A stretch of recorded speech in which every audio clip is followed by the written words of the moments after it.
2025 সালের দাখিল পরীক্ষার ফরম পূরণের বিজ্ঞপ্তি প্রকাশ করা হয়েছে। প্রিয় শিক্ষার্থী বন্ধুরা, যারা তোমরা 2025 সালে দাখিল পরীক্ষা দিবে, অর্থাৎ টেস্ট পরীক্ষা যাদের ইতিমধ্যে শেষ হয়েছে, তো এর আগে তোমাদের এসএসসির যে ফর্ম ফিল আপের তথ্যটি তো শেয়ার করেছি। এখন দাখিল যারা মাদ্রাসা থেকে এসএসসি অর্থাৎ দাখিল পরীক্ষা দিবে 2025 সালে, তাদের ফর্ম ফিল আপ সংক্রান্ত তথ্যগুলো আপনাদেরকে জানিয়ে দিচ্ছি যে কত টাকা ফর্ম ফিল আপ ফি লাগবে, অর্থাৎ বোর্ড কত টাকা নির্ধারণ করে দিয়েছেন এবং কত তারিখ পর্যন্ত এই ফর্ম ফিল আপ চলবে।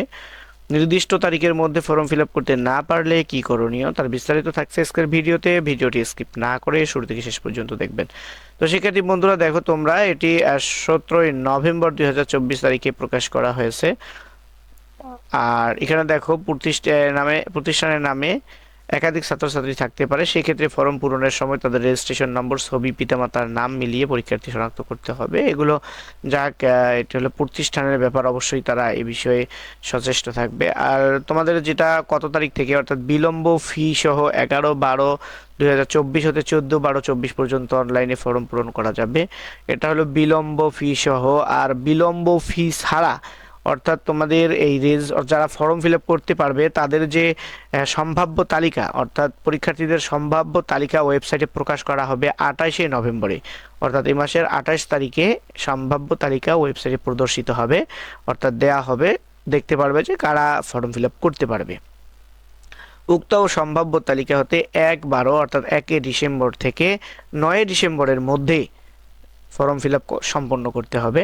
যদি কেউ কোনো কারণে 9 ডিসেম্বরের মধ্যে ফর্ম ফিল আপ কমপ্লিট করতে না পারে, তাহলে তাকে স্টুডেন্ট প্রতি, অর্থাৎ প্রত্যেক শিক্ষার্থী প্রতি 100 টাকা জরিমানা দিয়ে, অর্থাৎ এটাকে বিলম্ব ফি বলা হয়, সেই 100 টাকা বিলম্ব ফি দিয়ে, অর্থাৎ মূল যে ফর্ম ফিল আপ ফি তার সাথে অতিরিক্ত 100 টাকা যোগ করে তাকে 2 দিনের মধ্যে, 2 দিন আরও সময় দেওয়া হবে, অর্থাৎ 14 ডিসেম্বরের মধ্যে তাকে অবশ্যই সম্পন্ন করতে হবে ফর্ম ফিল আপ। যদি তাও না পারে তাহলে তার আর কিছু করার থাকবে না হয়তো, যদি বোর্ড পরবর্তীতে কোনো সুযোগ না দেয়। তাহলে চলুন আমরা একটু বিস্তারিত আপনাদেরকে দেখিয়ে দিচ্ছি। এখানে দেখেন যারা নির্বাচনী পরীক্ষা দিয়েছেন, হয়তো ইতিমধ্যে অনেকের টেস্ট পরীক্ষা বা নির্বাচনী পরীক্ষার ফলাফল প্রকাশ করা হয়েছে। যারা করেনি, এই রেজাল্ট অর্থাৎ টেস্ট বা নির্বাচনী পরীক্ষার ফলাফল প্রকাশ করার সর্বশেষ তারিখ হচ্ছে 27 তারিখ। 27 নভেম্বরের মধ্যে অবশ্যই সকল মাদ্রাসাকে নির্বাচনী বা টেস্ট পরীক্ষার ফলাফল প্রকাশ করতেই হবে। অনলাইনে ফর্ম পূরণ বিলম্ব ফি ছাড়া, ওই যেটা বললাম বিলম্ব ফি ছাড়া 1/12 থেকে অর্থাৎ 1 ডিসেম্বর থেকে 9 ডিসেম্বরের মধ্যে। আর বিলম্ব ফি ছাড়া অনলাইনে ফি জমা দেওয়ার শেষ তারিখ হচ্ছে 10 তারিখের মধ্যে, 10/12/2024।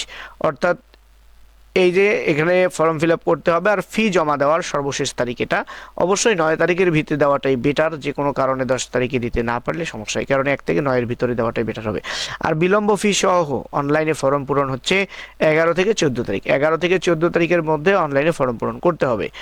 এবং বিলম্ব ফি সর্বোচ্চ 1 দিন পরে 15 তারিখের মধ্যে সেই বিলম্ব ফি সহ ফি পরিশোধ করতে হবে অনলাইনে। এটা হলো তোমাদের তারিখ, অর্থাৎ কত তারিখের মধ্যে তোমরা ফর্ম ফিল আপ কমপ্লিট করবে। তো এবার তোমাদের স্টুডেন্ট প্রতি, শিক্ষার্থী প্রতি কোন খাতে কত টাকা করে ফর্ম ফিল আপ ফি ধরা হয়েছে তার একটা চার্ট এখানে দিয়ে দেওয়া আছে। পরীক্ষার ফি পত্র প্রতি এখানে দেওয়া আছে, ব্যবহারিক পরীক্ষার ফি দেওয়া আছে, একাডেমিক ট্রান্সক্রিপ্ট ফি, অর্থাৎ তোমার পরীক্ষায় পাশ করলে যে একাডেমিক ট্রান্সক্রিপ্ট, মূল সনদ যেগুলো পাবে কাগজপত্র, সবগুলোর ফি কিন্তু আগেই নিয়ে নেওয়া হয়, সব ফিগুলো আগেই জমা নেওয়া হয়। তো আমি তোমাদেরকে এখান থেকে মূল ইয়েটা দেখাচ্ছি। যারা বিজ্ঞান বিভাগ থেকে অর্থাৎ সায়েন্স থেকে দাখিল পরীক্ষা দিবে তাদের জন্য বোর্ড ফি হচ্ছে 1915 টাকা এবং কেন্দ্র ফি স্টুডেন্ট প্রতি, শিক্ষার্থী প্রতি 490 টাকা। মোট একজন শিক্ষার্থীর জন্য এবার ফি ধরা হয়েছে 2405 টাকা, 2405 টাকা। এটা হলো সায়েন্সের জন্য। আর যারা সাধারণ শাখা থেকে জেনারেল, মুজাব্বিদ ও হিফজুল বিভাগ, কোরআন বিভাগ নিয়মিত যারা আছে তাদের জন্য বোর্ড ফি হচ্ছে 1715 টাকা, কেন্দ্র ফি হচ্ছে 410 টাকা, আইসিটি বিষয় ফি ব্যবহারিক হচ্ছে 25 টাকা, সর্বমোট 2150 টাকা। একজন শিক্ষার্থী কর্তৃক 2150 টাকা হচ্ছে সাধারণ, যারা জেনারেল তাদের জন্য 2150 টাকা, আর যারা সায়েন্স থেকে তাদের জন্য 2405 টাকা।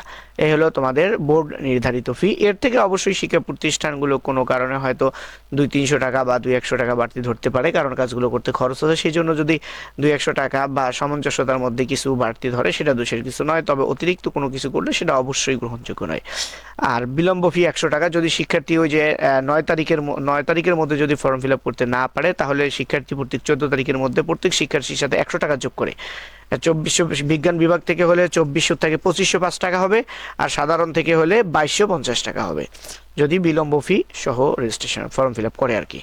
তো এই হলো তোমাদের টোটাল। আর যারা নিয়মিত শিক্ষার্থী তাদের জন্য, অনিয়মিত শিক্ষার্থীর জন্য এখানে লিখে দেওয়া আছে, চাইলে তোমরা এটা পড়ে নিতে পারো। আর জিপিএ উন্নয়ন, যারা 2024 সালে এসএসসি পরীক্ষা বা দাখিল পরীক্ষা দিয়েছে, পাশ করেছে, এবার ইন্টারে ভর্তিও হয়েছে, তারা যদি তাদের গ্রেড উন্নত করতে চায়, জিপিএ উন্নয়ন করতে চায়, তাহলে তারা পুনরায় পরীক্ষায় অংশ নিতে পারবে। সেটার জন্য নির্দিষ্ট কোনো বিষয়ের জন্য বা নির্দিষ্ট কোনো সাবজেক্টের জন্য, একাধিক সাবজেক্টের জন্য সেটা হতে পারে, সেটার জন্য তারা আলাদাভাবে ফর্ম ফিল আপ করতে পারবে বোর্ডে।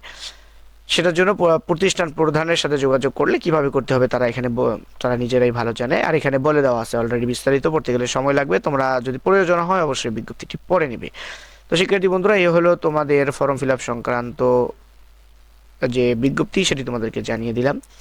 যারা চ্যানেলটি সাবস্ক্রাইব করো নাই, অনুগ্রহ করে চ্যানেলটি সাবস্ক্রাইব করে সাথেই থাকবে।